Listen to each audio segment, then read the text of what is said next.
ইমাম আহমদ ইবনে হাম্বল বলেছেন, আমি হাদিস সংগ্রহ করার জন্য মিশরে গেলাম। যাওয়ার পরে এমন শীতের রাত, এশার নামাজ পড়ে আমি যেই না মসজিদের বারান্দায় অপেক্ষা করছি, আজকে তো হাদিসটা আমি নিতে পারি নাই, আগামীকালকে হাদিসটা সংগ্রহ করে তারপরে যাব।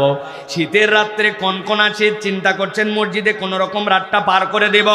মসজিদের মধ্যে বসে আছেন, বসে বসে সকলের নামাজ পড়া যখন শেষ, মসজিদের মুয়াজ্জিন যখন দরজা লাগাইছে, লাগানোর সময় এসে বলতেছে, ও মুসাফির, এই মসজিদে মুসাফিরদের রাত্রে থাকার ব্যবস্থা নাই, আপনাকে মসজিদ থেকে বের হতে হবে।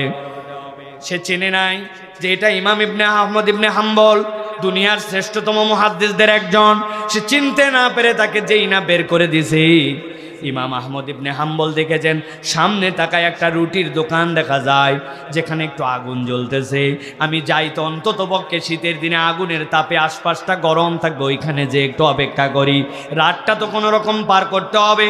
যেই না তিনি ওই দোকানে গেছেন, যাওয়ার পরে চুপচাপ বসে আছেন, তাকায় তাকায় দেখতেছেন রুটি বানাচ্ছে, বেলতেছে, সেঁকতেছে, পরিবেশন করছে একটা তরুণ যুবক।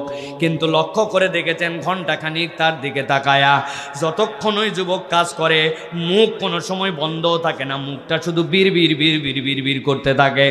অনেকক্ষণ দেখার পরে ওই যুবকও খেয়াল করছে একজন মুসাফির খাবারের অর্ডার করে না, কিন্তু বসে আছে।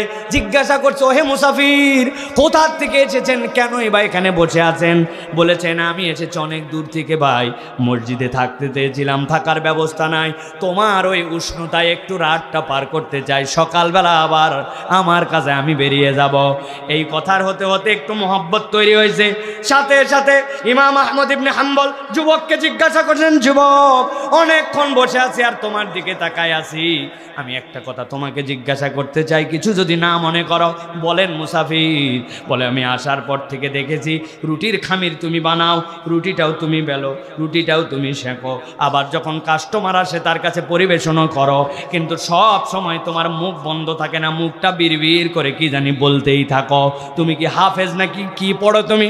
বলে, না না মুসাফির, আমি হাফেজ নই, তবে আমি একটা আমল করি, যতক্ষণ আমি থাকি অন্যের সাথে কথা বলতে না হয়, আমি সব সময় কেবল পড়তেই থাকি আস্তাগফিরুল্লাহাল আযীম আল্লাযী আতুবু ইলাইহি লা হাওলা ওয়ালা কুওয়াতা ইল্লা বিল্লাহ। সাথে সাথে যুবক বলতেছে, মুসাফির জানেন আমি যে এই কথাটা বলি সবসময়, এটাতে আমার কি লাভ হয়? বলে, আমি কেমনে জানবো ভাই, জীবনের প্রথম তোমার সাথে দেখা, কেমনে জানবো?